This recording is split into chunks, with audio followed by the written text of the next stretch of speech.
Ya, puji Tuhan, dimanapun video ini bisa didengar, dimanapun siaran ini bisa didengar, saya berdoa agar semua yang disingkapkan oleh Roh Kudus menjadi berkat dan menjadi sesuatu yang berharga untuk kita menjadi kuat dan mempersiapkan diri secara baik di waktu-waktu yang sedang berakhir ini. Beberapa waktu yang lalu saya sudah menyampaikan bahwa bagaimana persiapan yang dilakukan oleh antikris, dan sedikit kita ingin mempertajam dari apa yang kita bahas di beberapa video sebelumnya, di mana di situ firman Tuhan mengatakan beberapa kali Tuhan Yesus hampir dirajam dengan batu. Beberapa kali Tuhan Yesus hampir dieksekusi mati karena satu pernyataan yang sering diungkapkan atau disampaikan oleh Tuhan pada waktu dia berada di antara ahli-ahli Taurat, orang-orang Farisi, dan bangsa Israel, orang-orang Yahudi. Pernyataan yang disampaikan oleh Tuhan, dia selalu mengatakan bahwa Allah itu adalah Bapanya. Nah, pada waktu itu orang Israel, orang Yahudi menjadi perang. Mereka marah sekali, mereka tidak menerima itu. Mereka menyatakan bahwa kamu cuma seorang manusia, tapi menyebut dirimu sebagai anak Allah. Dan ini memang adalah suatu hal yang tidak diinginkan oleh setan, karena setan tidak pernah mengakui bahwa manusia itu adalah anak Tuhan. Itu sebabnya banyak orang-orang yang tidak mengerti, yang selalu menghina. Mereka menganggap kalau orang Kristen disebut anak Tuhan, itu satu pernyataan yang sangat konyol, satu pernyataan yang sangat bodoh. Apalagi Tuhan Yesus menyatakan bahwa Allah adalah Bapanya, bahkan banyak yang suka menyindir di mana ibunya, kawinnya kapan, ya. Ini orang-orang punya pengertian yang dangkal, karena mereka coba mengukur Allah dengan kemampuan otak yang begitu kecil, yang hanya sebesar bapau. Itu tidak mungkin kita bisa jangkau. Orang Yahudi marah, mereka marah sekali. Saya ingin masuk ke bagian di mana pada waktu antikris muncul di dalam kitab Daniel dan Tesalonika, di situ sudah dinyatakan bahwa dia akan menyatakan diri sebagai Allah. Wahyu juga mengatakan bahwa dia akan meminta atau dia mengeluarkan sebuah maklumat atau sebuah perintah, seluruh dunia harus menyembah dia. Di sini saya mau supaya pengertian kita sedikit lebih tajam. Kalau kapasitasnya dia tidak mendukung, maka hal ini bukan hanya membuat perjalanannya menjadi mulus, tapi membuat dia bisa dilempar batu rame-rame sama semua manusia. Karena tidak ada seorang pun manusia yang berani menyebutkan dirinya sebagai Allah.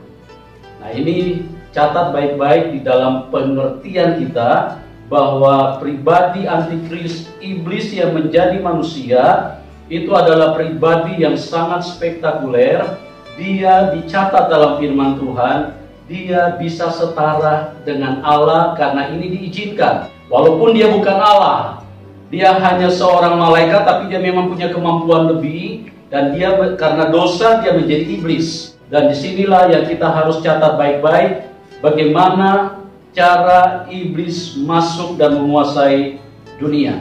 Dan pada saat ini kita akan sampai ke dalam topik pembahasan bahwa dari mana antikris itu berasal. Nah, ini semua firman Allah yang akan menjawab. Karena firman Allah adalah jawaban. Jadi ini bukan analisa, bukan tafsiran, tapi ini adalah firman Allah. Apakah dia akan muncul dari Belanda? Tentu juga tidak. Karena firman Allah tidak mencatat bahwa antikris itu dari Belanda. Apakah dia dari Jepang? Ya, antikris. Karena di Jepang mungkin agama agak sulit. Siapa tahu aja dia muncul dari Jepang? Tentu juga tidak. Karena Alkitab mencatat tidak seperti itu. Saya bertobat tahun 85 dan saya sudah banyak mendengar dari ajaran-ajaran para pendeta. Mereka memperkirakan bahwa antikris itu kemungkinan besar adalah paus. Saya pada waktu itu karena tidak mengerti, namanya juga orang baru, mengenal Tuhan, dan orang baru masuk di dalam persekutuan, di dalam komunitas untuk menyembah Tuhan yang benar. Pada waktu itu saya hanya iya-iya saja, ya. Tapi memang dalam hati kecil saya kayaknya sih nggak masuk di akal. Seiring berjalan waktu masuk ke era tahun 90-an, tetap fenomena yang menganggap bahwa paus adalah antikris itu ternyata tidak terbukti. Itu hanya dugaan, itu hanya ramalan, itu hanya perkiraan oleh banyak pendeta. Karena memang ada di bagian Alkitab mengatakan bahwa antikris itu adalah orang yang termasuk pada orang Kristen. Antikris itu adalah orang-orang yang berasal dari orang yang percaya kepada Tuhan, kemudian dia murtad. Itu ada memang di bagian Alkitab itu dicatat, ya. Antikris akan muncul berasal dari golongan kamu juga. Ini sungguh sesuatu yang sangat berbahaya, karena ramalan ini bukan saja tidak benar, ramalan ini juga bisa menimbulkan pertikaian antara satu organisasi dengan organisasi yang lain. Karena kalau organisasi lain tidak terima, maka mereka akan protes atau mereka akan ajukan gugatan keberatan terhadap apa yang disampaikan oleh beberapa pendeta yang coba mengkalkulasi dan menganggap bahwa paus adalah antikris. Dengan dasar-dasar penjelasan seperti ini, saya ingin sampaikan kepada kita bahwa paus itu hanya seorang manusia. Dia punya kapasitas tidak lebih sama seperti saudara dan saya. Dia punya kemampuan tidak beda jauh dengan saudara dan saya. Cuma mungkin yang sedikit membedakan adalah dia adalah orang yang tekun di dalam keagamaan. Dan dia adalah orang yang sudah sejak lama menyerahkan diri di dalam kegiatan-kegiatan kerohanian. Makanya dia bisa terpilih menjadi paus. Untuk menjadi terpilih pun itu tidak mudah. Karena dia akan melewati banyak kompetitor. Dia akan melewati banyak tantangan. Karena banyak orang yang menginginkan posisi seperti itu. Tidak mudah untuk seorang paus untuk bisa menjadi antikris. Karena Alkitab mencatat bahwa jika dia ingin menjadi seorang Mesaya atau Mesias atau penyelamat, dia harus punya mujizat yang dahsyat. Dia harus punya kuasa yang dia tunjukkan untuk bisa diyakini oleh semua manusia bahwa dia layak untuk memimpin semua hidup manusia yang ada di dalam dunia ini. Karena Alkitab ini yang bisa ajarkan, yang bisa bukakan itu hanya Roh Kudus. Tidak ada seorang pun yang bisa memahami isi Alkitab kecuali Roh Kudus. Bagaimana dengan sekolah Alkitab? Sama.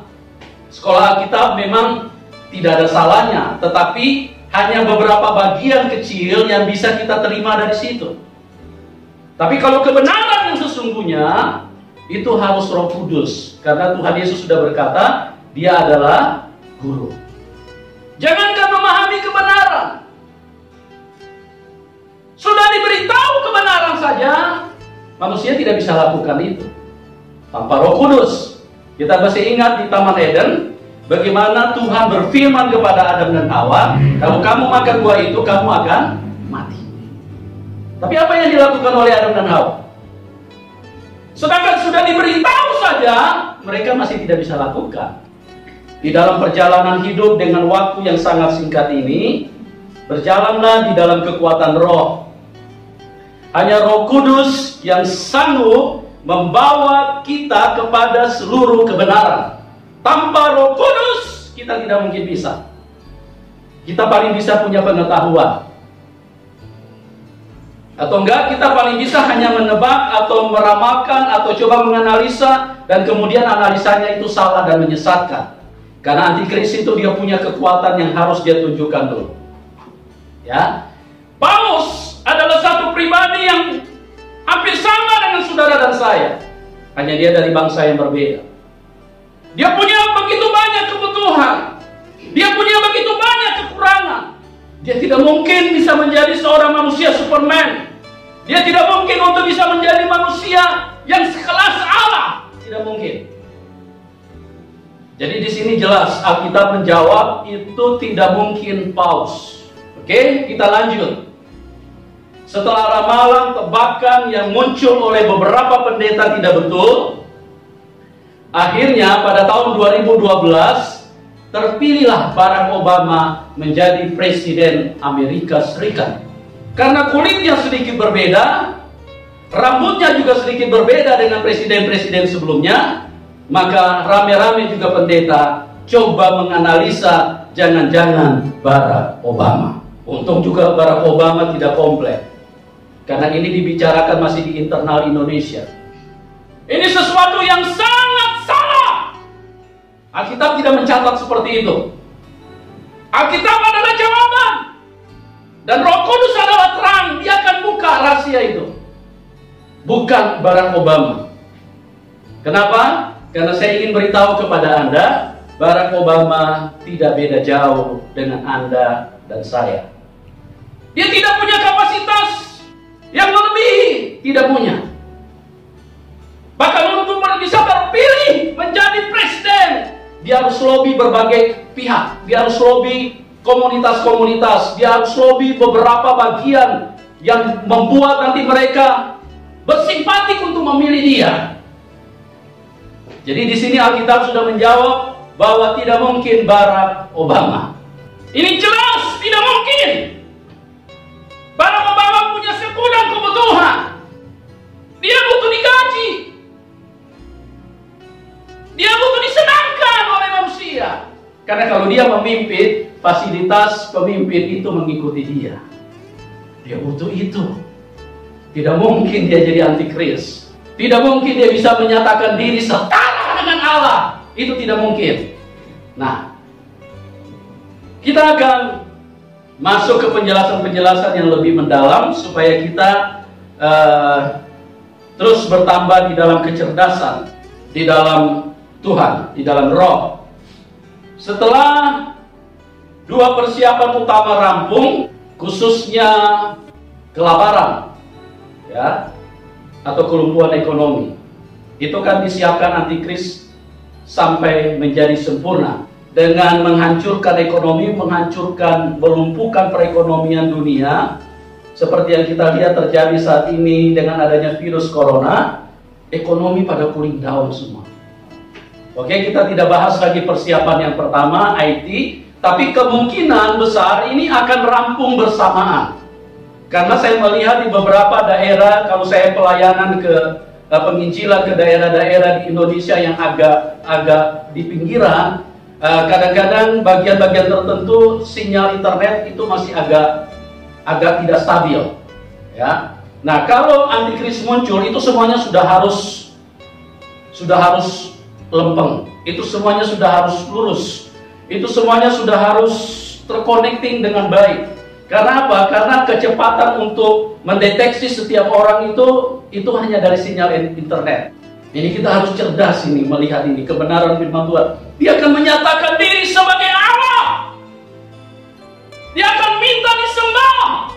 Nah, kalau dia sudah dipaksa, didesak, kemudian sudah ditapiskan dia menjadi raja di atas segala raja, sudah dilantik oleh seluruh kepala negara. Kemarin kita sudah baca di dalam Daniel, seluruh dunia akan berkumpul. Wakil raja, bupati, penguasa, kuasa-kuasa negara, semua akan kumpul. Para hakim, semua kumpul. Dan akan lantik dia menjadi raja di atas segala raja.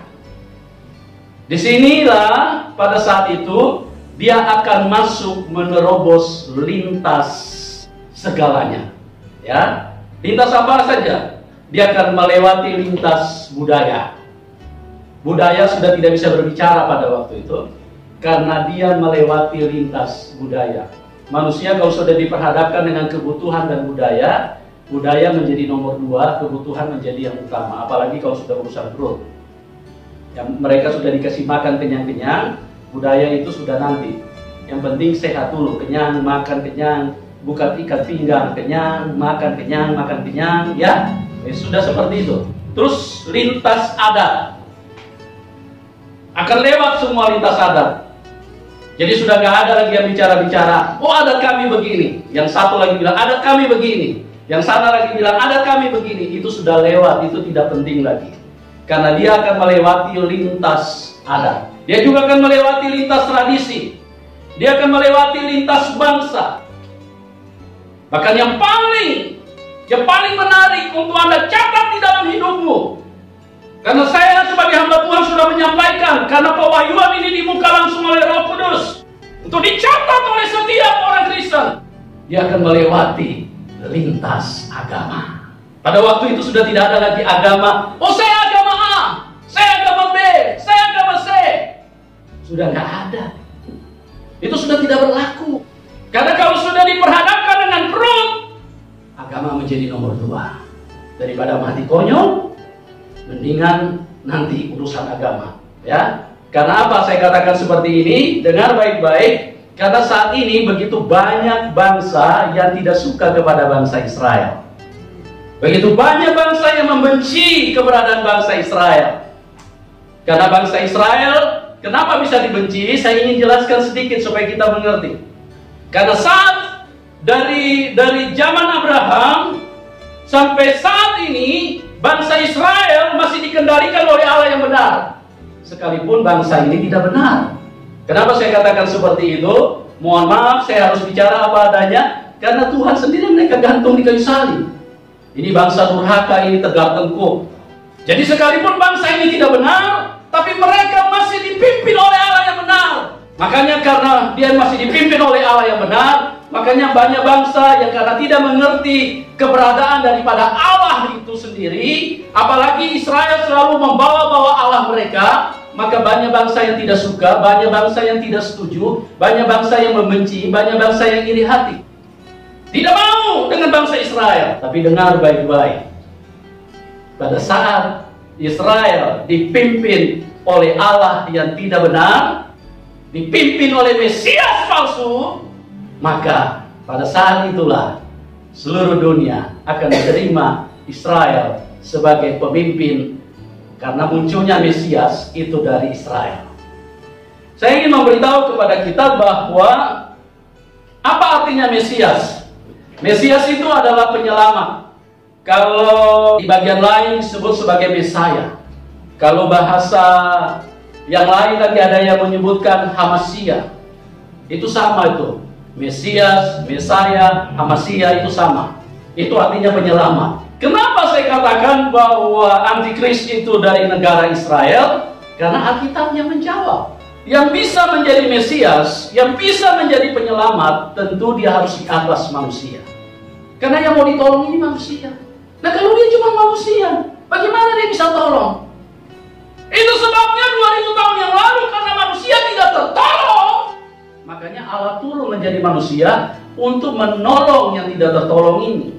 Yang punya Mesias itu, tolong dicatat baik-baik, hanya bangsa Israel. Oh, saya tidak pernah dengar ada Mesias-Mesias di bangsa lain. Makanya kenapa Alkitab menjawab bahwa Antikris itu adalah dari Israel? Karena yang punya Mesias itu hanya Israel. Mesaya itu hanya bangsa Israel. Karena memang bangsa ini dari lahirnya sebuah komunitas yang berasal dari Abraham, itu berdiri karena Tuhan sendiri. Bukan berkumpulnya sekelompok manusia, tidak. Tapi memang Allah sendiri yang membangkitkan Abraham untuk menjadi satu bangsa. Seluruh dunia ini punya sama idem dengan saudara dan saya, sama-sama manusia. Kita punya otak paling cuma sebesar bapau, pendidikan paling tinggi juga S3. Nah, Alkitab sudah mencatat, pribadi ini, antikris ini, dia bertanduk 10, berkepala 7. Selalu itu dipasangkan. Dia tidak pernah hanya dibilang bertanduk 10, tapi selalu dipasangkan bertanduk 10 dan berkepala 7. Karena kekuatan dan dan kejeniusan dan kemampuan dan kehebatan yang dia miliki itu untuk perang. Tanduk itu untuk hantam semua musuh-musuhnya sampai mati. Dan yang paling dia benci adalah orang yang percaya kepada Tuhan Yesus. Makanya dia disebut antikris.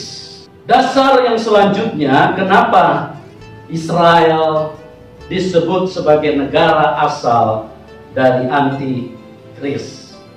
Firman Tuhan menjawab itu. Kita akan lihat di dalam Matius 24 ayat yang ke-15. Jadi apabila kamu melihat pembinasa keji berdiri di tempat kudus, menurut firman yang disampaikan oleh Nabi Daniel, para pembaca hendaklah memperhatikannya. Iya.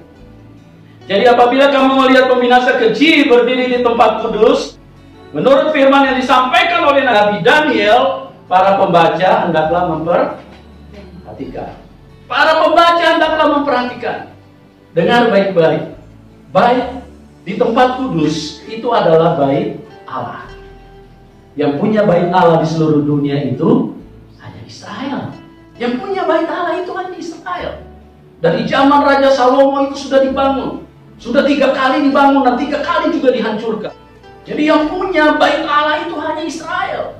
Yang punya tempat ibadah yang kental dengan urusan keagamaan, yang kental dengan urusan Tuhan, yang kental dengan urusan penyembahan itu hanya Israel. Dia berdiri di bait Allah. Dia tidak mungkin berdiri di Kalimantan. Dia tidak mungkin berdiri di Korea. Tidak mungkin. Dia berdiri di tempat kudusnya.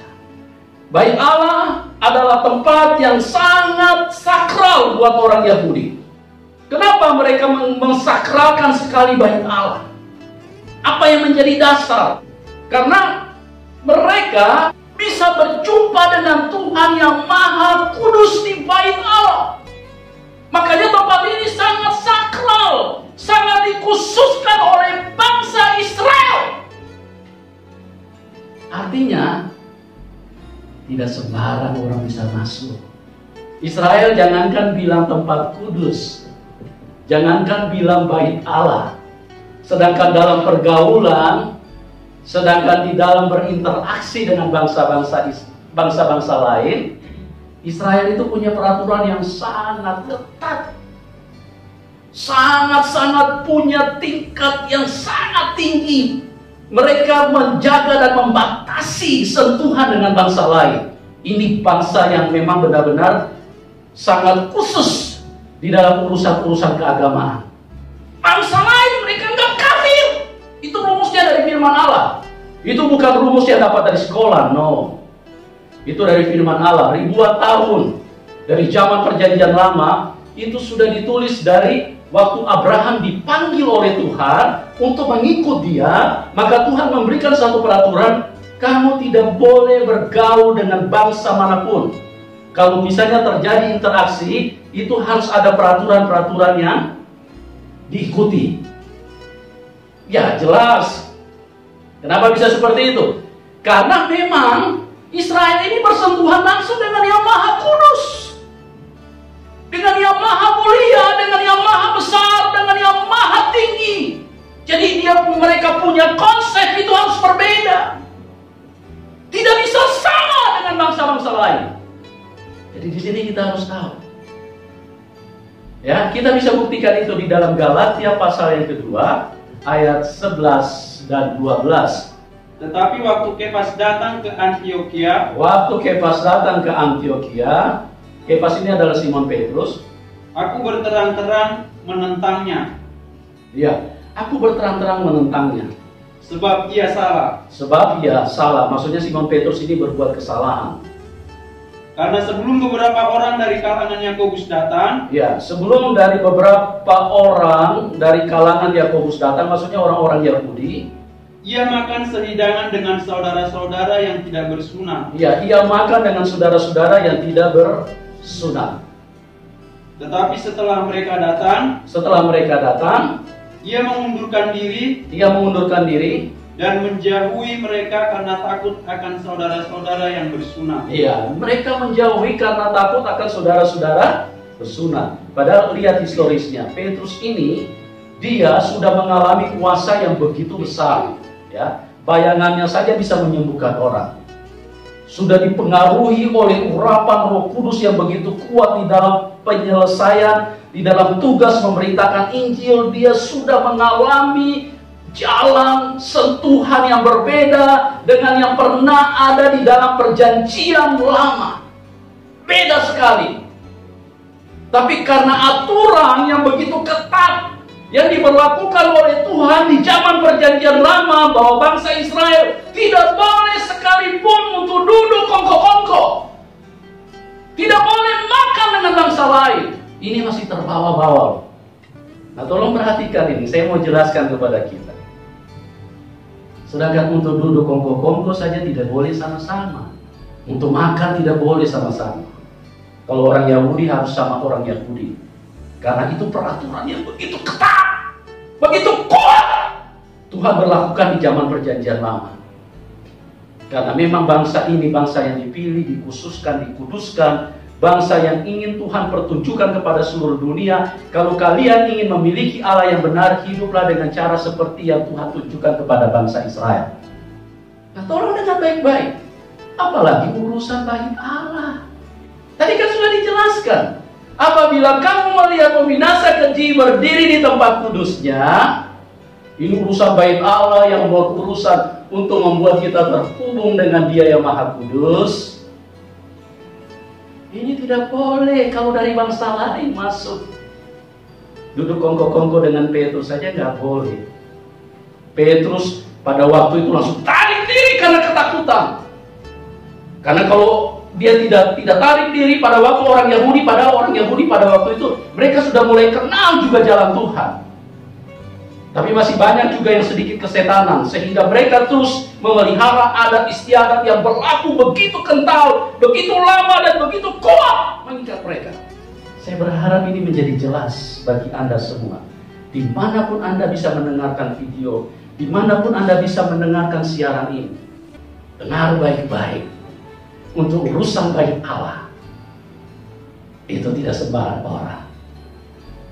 Itu tidak mungkin, impossible dan sangat mustahil. Tidak akan pernah bisa. Karena urusan bait Allah adalah urusan yang sangat sakral. Tuhan sudah mau berdiri di depan kita, Tuhan sudah mau datang, antikris sudah mau bantai gereja. Gereja masih nggak ngerti-ngerti. Karena memang selama ini gereja tumbuh dengan kedagingan. Yang ditawarkan selalu 5 roti dan 2 ekor ikan. Dalam gereja selalu ekonomi dipulihkan. Datanglah supaya kau sehat, supaya kau disembuhkan. Padahal inti kerajaan surga itu, hancurkan dagingmu, pecahkan dagingmu, tumpahkan darahmu. Makanya Tuhan Yesus bilang, kalau kamu mau memiliki hidup kekal, makanlah roti hidup itu. Apa roti hidup? Tuhan berkata, dagingku adalah roti yang benar-benar memberi kamu hidup. Darahku benar-benar minuman yang memberi kamu hidup. Bagaimana caranya rotinya dipecahkan? Ya, tubuhnya dimatiin, om tante, ses, bro, oma opa, dibunuh, matiin. Kehidupan daging harus dihancurkan, dimatiin. Kalau mau beroleh kehidupan kekal. Tapi kan selama ini di gereja abu-abu, nggak jelas. Nggak jadi pintar-pintar gereja Tuhan. Mohon maaf, saudaraku, mungkin Anda menganggap saya bicara terlalu keras. Saya mohon maaf, dengan hati yang setulus-tulusnya. Saya sangat mengasihi Anda. Saya sangat mengasihi Anda. Berdoa dengan tetesan air mata. Siapapun Anda, jangan sampai Anda terhilang. Jangan sampai Anda dibantai antikris. Dengar baik-baik umat Tuhan. Tuhan mengasihi engkau. Tuhan sangat mencintai engkau. Memang bicara kebenaran itu pasti keras. Bicara kebenaran itu pasti merobek Anda punya daging. Merobek Anda punya kebiasaan-kebiasaan yang selama ini hidup di dalam daging. Oke, kita lihat satu kebenaran, satu pembuktian di dalam Alkitab. Kita buka di dalam Kisah Para Rasul 21. Ayat 28 sampai dengan 30. Sambil berteriak. Hai orang-orang Israel. Hai orang-orang Israel. Tolong. Inilah orang yang dimana-mana mengajar semua orang untuk menentang bangsa kita. Iya, maksudnya Paulus, mereka mau hukum mati, mereka mau raja, mereka mau sembelih pada waktu itu, karena Paulus mereka sangat benci. Sebelum Paulus percaya Tuhan Yesus, mereka teman. Itulah sebabnya saya katakan seperti tadi, kenapa sampai saat ini bangsa Israel banyak bangsa yang tidak suka, karena memang mereka masih dikontrol oleh Allah yang benar. Tapi pada saat Allah yang tidak benar yang mengontrol mereka, pada saat si antikris yang mengontrol mereka, maka mereka akan diterima lintas apapun, termasuk lintas agama. Tidak ada lagi bilang, oh kita agama ini, kita agama ini. Pokoknya semua nanti sembah sujud sama Ndoro antikris. Yes. Ya Tuhan. Ya Tuhan. Ya Tuhan, apa yang Tuhan mau? Karena sudah dikasih makan kenyang. Lintas agama. Tidak ada lagi perpecahan. Dunia akan menjadi satu lingkaran, satu link, satu pemerintahan. Oke, kita lihat selanjutnya. Dan menentang hukum Taurat dan tempat ini. Iya. Jadi mereka angkat isu bahwa Paulus itu menentang hukum Taurat dan tempat ini atau bait Allah. Ya. Dan apa yang terjadi di situ? Dan sekarang ia membawa orang-orang Yunani. Dan sekarang dia membawa orang-orang Yunani pula ke dalam bait Allah. Membawa orang-orang Yunani pula ke dalam bait dan menajiskan tempat suci ini. Iya, dan menajiskan tempat suci. Terus, sebab mereka telah melihat Trofimus dari Efesus. Sebab mereka telah melihat Trofimus dari Efesus. Sebelumnya bersama-sama dengan Paulus di kota. Sebelumnya bersama-sama dengan Paulus di kota. Dan mereka menyangka bahwa Paulus telah membawa dia ke dalam bait Allah. Oh, mereka angkat isu yang sangat populer. Isu yang sangat-sangat membuat hampir saja nyawa Paulus melayang pada waktu itu. Karena mereka bilang Paulus ini bawa orang Efesus, bawa bangsa lain masuk ke bait Allah. Dia harus diselesaikan, dia harus dieksekusi pada saat ini. Dia bawa bangsa lain masuk menajiskan tempat ini. Jadi dengar baik-baik. Para rekan-rekan hamba Tuhan, dengar baik-baik umat Tuhan. Anda yang masih bingung-bingung, tolong dengar baik-baik. Alkitab menjawab. Alkitab adalah jawaban, dan ini adalah kebenaran yang mutlak dan tidak bisa dibantah, tidak bisa disangkal kalau Roh Kudus yang bukakan.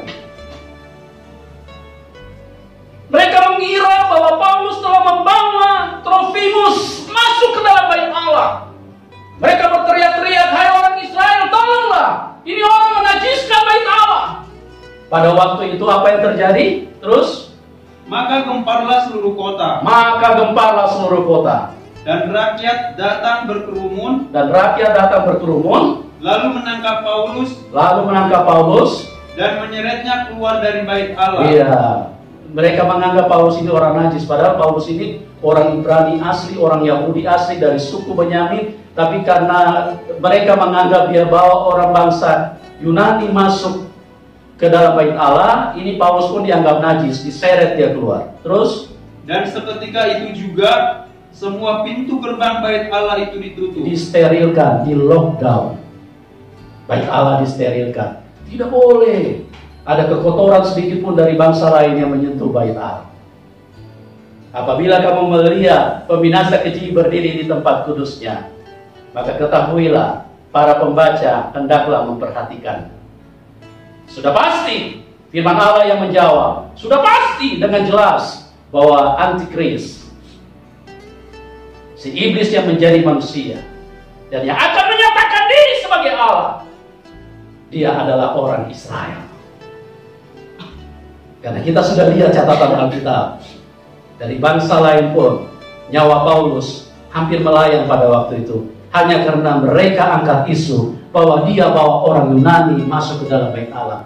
Disterilkan, langsung ditutup semua pintu gerbang. Tidak boleh ada yang kotor-kotor sedikit masuk. Ini tempat yang sangat kami sakralkan, yang sangat kami khususkan, karena kami bisa berjumpa dengan Allah kami di sini. Kami bisa menikmati Allah kami. Kami bisa bertemu dengan Allah kami.